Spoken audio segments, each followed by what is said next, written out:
Feels different in here today than it ever has, and some might think it's game week, but we're all graced by a Hall of Famer. Jimmy, congratulations. Awesome.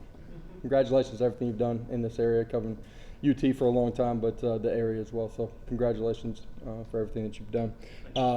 Awesome that it's game week, man. Let's go play ball. Excited to get into Neyland Stadium. Obviously, long training camp here with our players. We're at the point where it is time to go play and find out where we're at. We're in the middle of our preparation right now. Today was a Wednesday. Energy, focus, good. Things that we still got to clean up here before we get to kickoff, but excited to go compete with these guys on Thursday night. Really excited to see Vol Nation out, our student body. Huge amount of ticket requests by them. Excited to feel their energy inside of Neyland Stadium. Vol walk. I know our guys are extremely excited about that too. You look back at the process all the way since January. I think it was 24th when we got here, and a ton of work that's gone into it. Excited to go play and compete with these guys and our fans that are in the stands as well. So Thursday night ball game, one benefit for us as a staff is we have the opportunity to go recruit on the back end of it. So a lot of our staff will be out on Fridays and have a chance to go watch some high school kids play football, in the state and across our region. So excited about that as well. With that, I'll open it up to questions. We'll start with Patrick, then go to Brent. Coach, first time we've talked to you since Brew had his situation resolved. Just what was the reaction to that? Was it relief? Was it just glad that it's over? And how does it impact any of your preparation, if at all, since it was so early? Yeah, certainly a small sense of relief. More than anything, just excitement. When I got the news, man, it sent chills down my spine. It's so excited for him. A young man that's done it the right way since he's been here. Has gone through a long, windy journey to get to this point, and now he has an opportunity to move forward with his future and go compete with his teammates, his brothers, and having a chance to tell him and then hear him tell his dad was one of the great moments in my career. You could just tell the sense of excitement and some relief from them that they're able to just move on and go compete. So really special for him and his family. Brent. Coach, you mentioned tightening up a few things. How do you know when you're ready? I guess you're never ready in week one, but do you have a punch list, or is it one of those deals where you get to a point where you go, you know what, we've done all we can do. Let's just go put it down and kick it and see what happens. Yeah, I think as a coach, you're always, man, we got to go play. At the same time, you'd always want more time to continue the preparation. You got a checklist: offense, defense, special teams, special situations, circumstances that you try to put your kids in. We've run the gamut on that. We've gotten into our normal down and situational preparation for this football game. There's still a lot of things here in the next 72 hours that we get a chance to clean up. But at the end of the day, like, you get to this point through the course of training camp, it's time to go play ball. Jimmy and Vince. A couple things. As far as McCoy, do you like the progress you've seen from him from practice 1 to now? Yeah, the beginning portion of practice, we were kind of methodical in ramping him up as he, came off of not being quite 100% at the beginning of summer, and so we've built him up. He's got a good understanding of what we're doing. He's operated fairly efficiently in what we're doing offensively. For all of our guys that are out there playing on the offensive side of the ball with our tempo the first time, you think back to a year ago, it'll be their first time experiencing it, and so there will be some things that we're going to have to grow through and clean up, but he's got a really good understanding of what we're doing. He's continued to get stronger physically, been fundamentally and technically more sound in what we're asking him to do, so there's a lot of positive things as we've gone through this training camp with him. And where would you say your offensive line is now compared to where it was at the start of last year? Yeah, in some ways, just like our program, much further ahead. They understand how we play, the ability to communicate. You guys saw that growth with them a year ago. We're healthy at this point in the season, which is exciting. We need to stay that way. But a lot of guys have played a lot of football up there for us. Coach, how are you dividing during the season, during game weeks? How are you dividing those quarterback reps, being that Hendon is a guy in terms of getting Joe somewhere with first team? How would you split that up? Yeah, in what we do, Hendon's going to get, almost a majority or all of the one work. Joe at times will get a majority of the two reps. We have a plan for all of our twos, offensive line, skill guys, tight ends, to get a good amount of reps, and that's when we're going against practice squads. It's also when we're going against some good on good looks. And tell us what you see in Ball State. Yeah, I think week one, just in general, you're never sure exactly what you're going to get. Some of that can be personnel based. They have guys that graduate, new guys that come in. Where are they going to place them? Schematically, things tend to change in week one. Everybody went through a self-scout process from the previous year. They made changes to what they're doing. I think it's really big in week one that your players have an understanding of what you anticipate to see, but they have the tools in their tool bag to adjust to what they are actually seeing. Staff and everybody being able to adjust and subtly tweak and change things as the game unfolds. Adam, then Austin.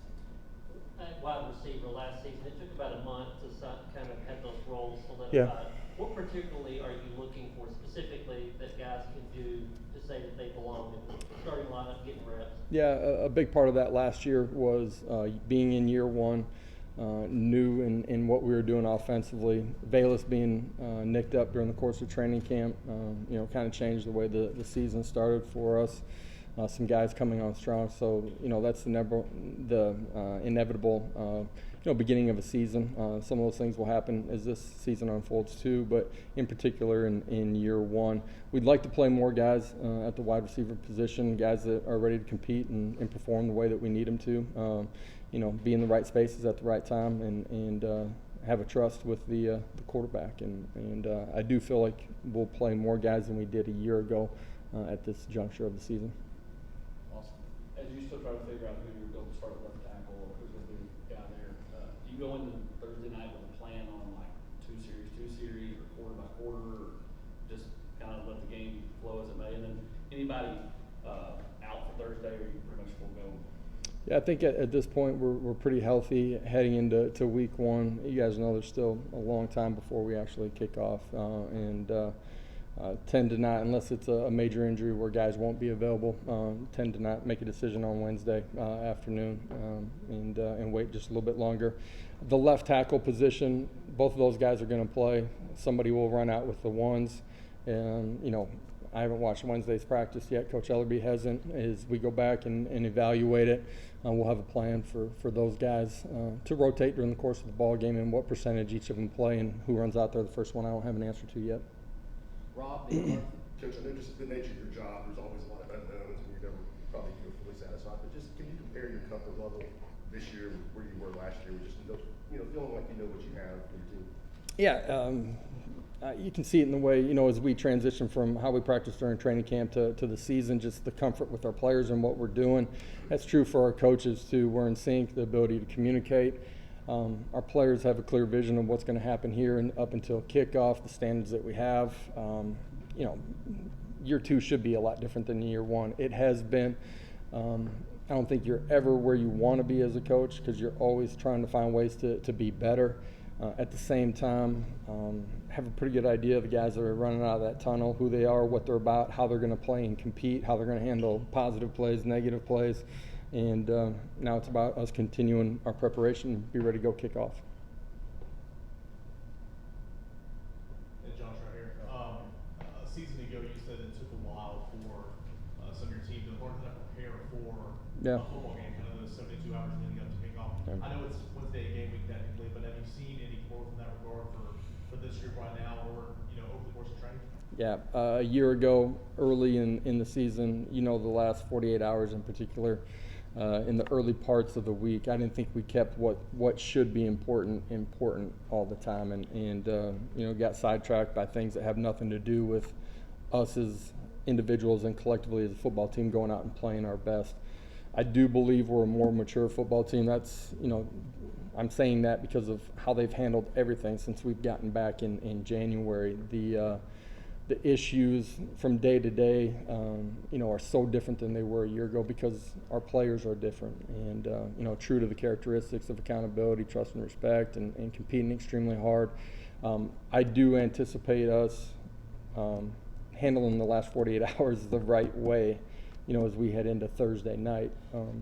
Inevitably, you always have new players inside of your program. Year two for me, I've been able to be clearer in my message to them about my expectations on the front end of it. They have older guys that they can see and are role models for them as well, and I believe that we'll handle it in a lot better way. Karthik in the back. Hey, go back here. With week one coming up, I'm sure it's a gamut of emotions for a head coach, getting ready for that first game. I wanted to ask you, what do you think your emotions will be like when you go down to ball walk for the first time and go through the Power T this season? Yeah, a year ago I had no idea. I talked about the experience of it, and to be honest, I had heard so much about it. I thought it would be really hard for it to live up to that ball walk in particular. It superseded my expectations. I'm excited to get off the bus with these guys and go down ball walk, enter gate 21, and then get ready to go compete. It'll be a great atmosphere, electric. Since our students have come back, you can feel the energy and the buzz around here in particular too. And our guys, like you think all the way back to January, man, that's a long process. And I'm excited to run out with these guys and go play. Ben and Jimmy. The different position battles throughout the roster, you as a staff, will you all evaluate the game as equal to what they did over the course of 3, 4, 5 weeks of fall camp, or is it simply more because it's the game? Sorry. Are you saying like when we get into week 2? Yes, just examining those position battles moving forward. Will the game equal what they did throughout fall camp, or more because it is a game? Well, certainly the game's going to matter, right? It's the realest thing and the most important thing that we do is perform in those moments. I think as you go through a season, you got to understand that players are going to grow and change and evolve, and they're going to get better. In particular, the young players inside of your program, you got to have a really good feel for who he is, how does he prepare, and his ability to handle the moments in the biggest moments. And we're going to need a lot of guys. A year ago, we were the thinnest football team in America. We need to be deeper than we were a year ago. To do that, some of your young guys, you got to let them grow and evolve throughout the course of the season.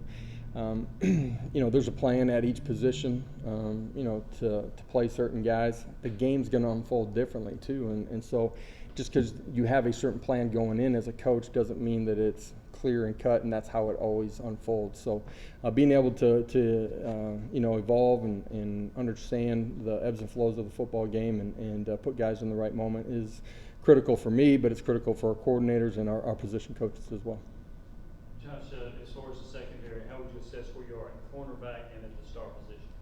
Yeah, I like the maturity and the competition that we've had at the star position. T-Mac and Wesley feel really confident in both of those guys. T-Mac's been as consistent as anybody we've had since we hit the grass day one of training camp. What he did a year ago on special teams in particular, I think has really allowed him to grow and gain a bunch of confidence, and then his work ethic since the offseason started. The quarterback position, believe we'll see multiple guys that will play there. I like a lot of what they've done up until this point. Obviously, want to see them go out and perform at a really high level on Thursday. Any update on Willie Loman? I don't have an update. We put out as soon as we received information that he was suspended indefinitely from the program, and we'll let that process unfold here. Wes.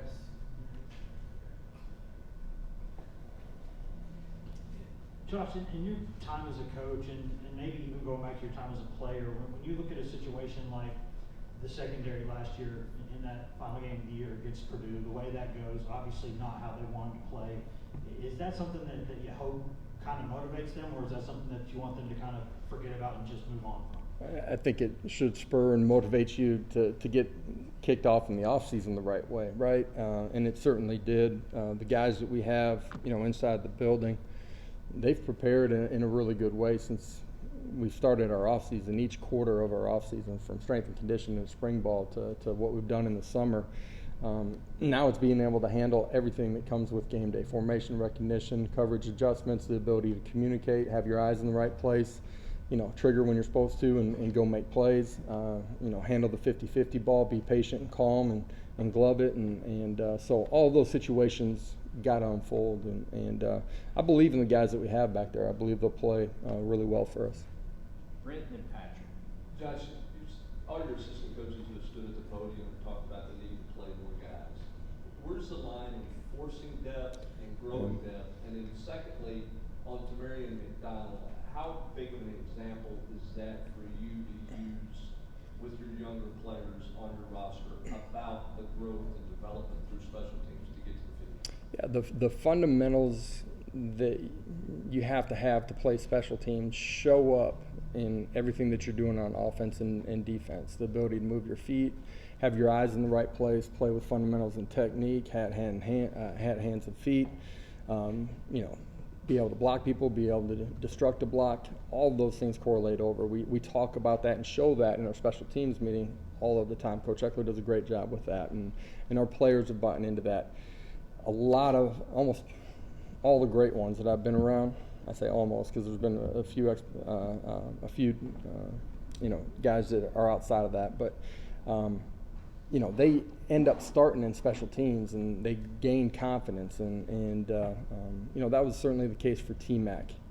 The need for us to be deeper is true. We have to be able to play more people than we did a year ago. However, you can't force that, like you're saying. You guys got to show that you can trust them on the football field. That's playing their assignment and then being able to make plays, and that's what training camp's been all about. Who are the guys that we've identified that can do that at this point in the season? And we've gone through that process. We'll play a bunch of guys on Thursday night. We're going to come back. We're going to evaluate the film and see who handled it the right way and who can continue to grow, and that'll push us towards the following week. Coach, I guess a lot has changed for Cedric Tillman over the past year. Just seeing him in the building, seeing him in practice, what's different about him, and are there some ways maybe he hasn't changed at all? Last year at this point, nobody knew who he was, and certainly didn't know what he was about on the football field. And for him, he's been so consistent. You guys see the confidence in who he is, what he's about. He's got a great understanding of how to prepare. His on-field performance, he's continued to get better. Expect him to have a big night and have a big year. Just time for one more. Anybody? All right. Great. We'll have players shortly. Guys, have a great